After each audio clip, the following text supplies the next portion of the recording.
It's the London Free Press podcast, and we continue to talk about the COVID-19 pandemic. And I know that we've been doing that quite a bit lately, but it really is the biggest and most important thing going on in this community and all the other communities right now. That's why you're hearing a lot about it on the London Free Press podcast.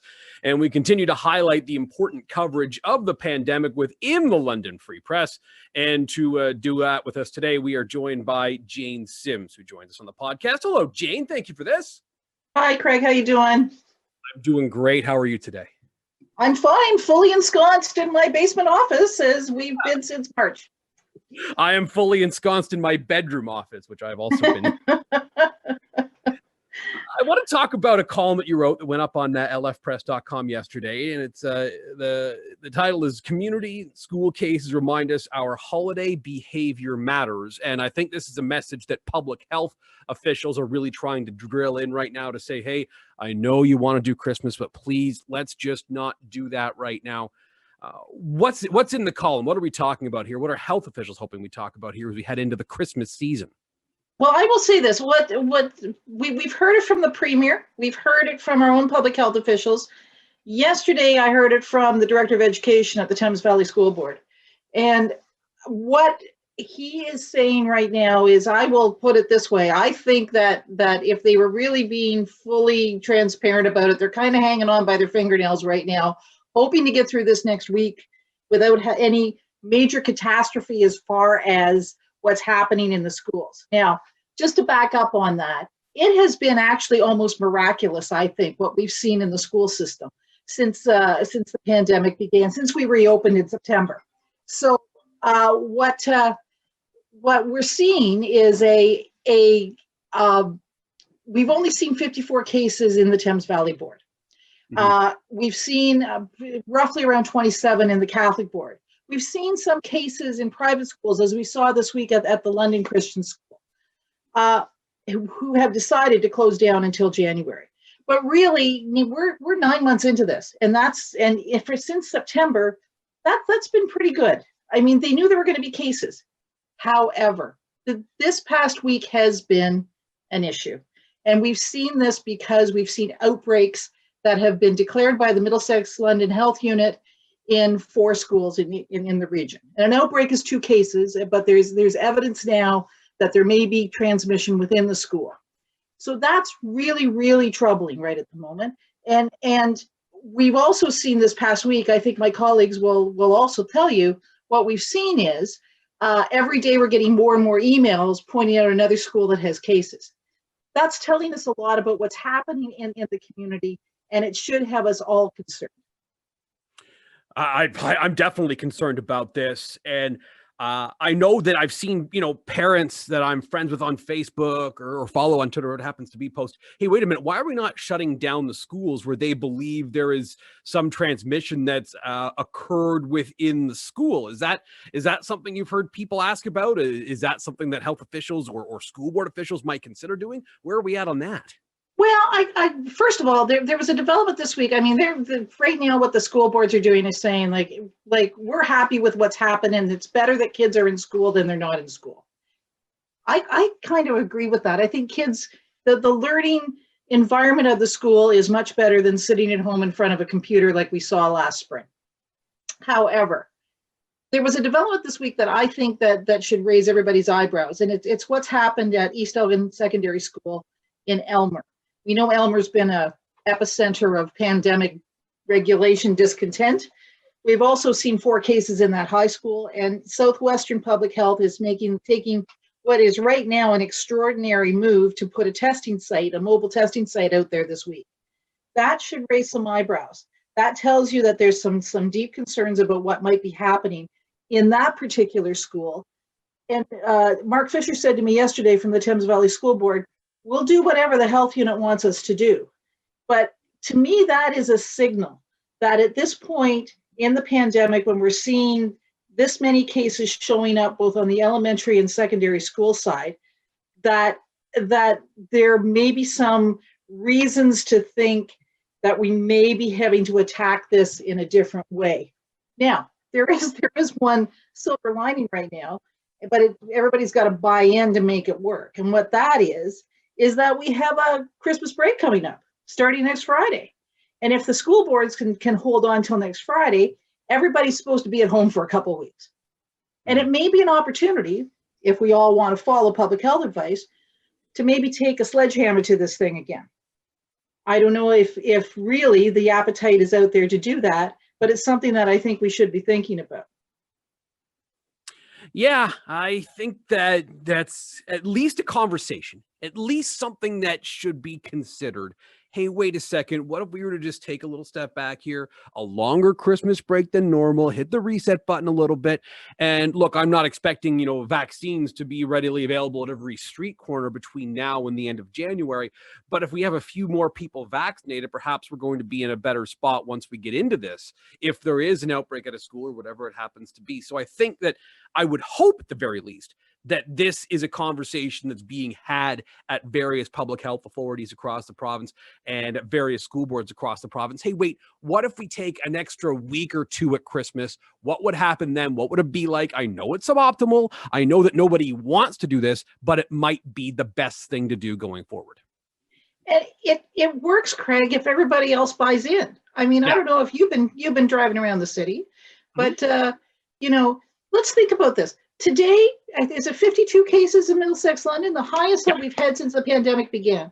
If that had happened in March or April, nobody would have been walking outside. Nobody would have been leaving their house.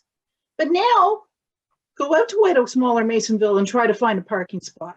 This has come at a very social time in our lives, in our regular annual year with holiday shopping and everything else. And we've become, I've written about this before, we've become numb to this. We're numb to the numbers. We've become kind of ho-hum. And it's human nature, but at the same time, this is not over. We're not going to have a vaccine. The vaccine is coming, but certainly there's not going to be that many people vaccinated. There'll be some by the end of the year, but certainly there's not going to be 500,000 people in the London Middlesex region who are going to be vaccinated. It doesn't work that way. So I don't know. Public health has a huge challenge ahead of them. It's kind of like, I was thinking about it today, and I'm going to write about it today. There's a possibility we may be moved into the red zone pretty quickly. Mm-hmm. We've become kind of, what's a red zone? Who cares, right? Right. Public health has a real issue right now, and I don't know what they need to do to get people re-engaged in the problem, in the issue. I'll say this. We had a story in today's paper by my colleague, Jonathan Juha. If you have a chance to read it, I suggest you do. It's on our front page. It's about a man who died at University Hospital, who went into the hospital with pneumonia, and he died of COVID-19. And that gave, those are the stories we're not really hearing much about, because it's just become white noise. COVID-19 and the numbers have become noise in our lives. It's kind of like I was thinking today, impaired driving. How many impaired driving campaigns have we talked about, and talked to police officers, talked to MAD, talked to everybody else? And yet every year at Christmas time, we're covering another impaired driving tragedy. I don't know how we get the message there anymore. And I'm not sure what, you and I have a responsibility to do this, but we've got to get people listening again and understanding that this hasn't gone away. No, absolutely. And the sad reality is the week in and around Christmas is going to be when that messaging is most important, because people are going to want to get together for Christmas. They're going to want to get together for Christmas Eve. They're going to want to do all these things. And look, I know it sucks to do that via Zoom as opposed to seeing family and friends around this time like you're used to. I know that's not fun. But there's a reason public health officials are asking to do this, because so much of the spread we have seen within the community has been at these gatherings at private homes, amongst family members, at Thanksgiving dinners in the States. So it's a matter of just find a way around it for just this 1 year. Everything should be fine next year. Everything should be fine as we get into next year. More and more people get vaccinated. We're going to be in a lot better spot. But this Christmas, the potential for spread is just so high. So we've just all got to be smart about this. And I know kids are going to be off. I know folks are going to be feeling a little stir crazy being at home. But please, can we just not go crazy for Christmas this year? That's all health officials are asking, and what we in the media should be asking. And hopefully people understand that and recognize that and act accordingly. But I'm amazed how short our memories are, really, and I'm guilty of that. I mean, Mhm. you know, especially those of us with small children. I don't. I have one child in college and one in high school. But for those folks that have little kids, I want them to cast their mind back to what that was like in April and May and June when they were trying to finish up a school year online and find the time to do that while balancing work or maybe trying to figure out how they were going to keep their jobs or all those things that went along with it. I mean, what we're looking at right now is if we can't get a handle on this, we're going to go back to that. And there'll be a lot of people upset about that. We've been trying so hard here to balance, the economic activity with safety. And at some point, COVID-19 care, it has now seeped into the crevices and the cracks of University Hospital. We know that, right? There's another outbreak yesterday. And now it's seeping into the cracks and crevices of the rest of the community. And the only way we're going to be able to do anything about it is if we, it's a broken record, I know, but we return to those basic public health protocols that Dr. Mackey and Dr. Summers have been talking to us about since March. And yeah, it sucks. I mean, I've had conversations with my family about what we're going to do at Christmas time. We can't have the celebration like we usually have. The hustle and bustle that we're all used to in December. I mean, there's some semblance of it right now at the shopping malls and at the shops, but we can't have it the same way. And we did it at Thanksgiving, and we did it at Easter. We did it at Mother's Day. We did it at Father's Day. We're just being asked to do it again. And I'm not sure if we have, because we're tired and we're fed up and we just want to go back and do the things we want to do. I don't know how we make sure we get that message to people and that they understand it. Maybe it's a story about a man who died in University Hospital of COVID-19 might go a long way. Or maybe a story about the young man, the 44-year-old man from Belmont who died of COVID-19 last week. Maybe those are the things that we need to remind people of. This thing's real, right? Mm-hmm. It's very, very real. And the less attention we pay to it, the worse it's going to get. And that's the frustrating part of it. And we saw it with the case numbers and have seen it with the case numbers through this week. I'll ask you, Jane, before we go, what do you think happens here? Do you think we get an extended Christmas break? Do you think we're going to have to shut schools down or perhaps have some schools closed down for a little while if we start being concerned that there is transmission going on within the school? As you said, for most of the year, they've been in a pretty good spot, but we're seeing it rise here now. Well, we're going to see the statistics come out every day. The school board's going to be watching that very closely. Both school boards, every school, everybody's going to be watching those closely. If public health's recommendation is, look, we got to close a school or two schools, or we got to shut her all down, they're prepared to do that. Right now, I don't think that they are in a position or that they don't have the stats to back them up to say, yeah, we're going to stay home for an extra week. And also, there has to be some indication that that's going to work. There's no sense closing up the schools if we're all going out to Boxing Day sales. Yeah, right. That's absolutely true. So I just think at this point, step one is to say, let's think this through again. We have to do the same things as we've done since March. But right now, once we get past that, and if the numbers keep creeping up like they are, and let's be clear, it was 52 today in Middlesex, London, which is astonishing. Mm-hmm. It's not Toronto, it's not Peel, it's not Windsor, but it's still a record number of cases.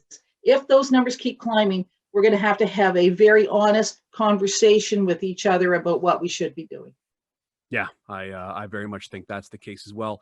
I think that's all the questions I had, and certainly all the time I had. Jane, is there anything else that you want to let folks know about, or think anything that you're going to be watching when it comes to schools or when it comes to where we're at with community spread over the next couple of weeks here? As you said, it's a couple of Fridays away here, going for Christmas break, so not that far. What are you going to be keeping an eye on? Well, I've got my eye on Elgin County. Actually, I've got some real concerns about what I'm seeing out there. There were a couple school announcements over the last couple of days that gave me pause. Summers Corners today, New Sarum the other day. Those are tiny little schools in tiny little places that really these aren't urban centers where we see tightly packed,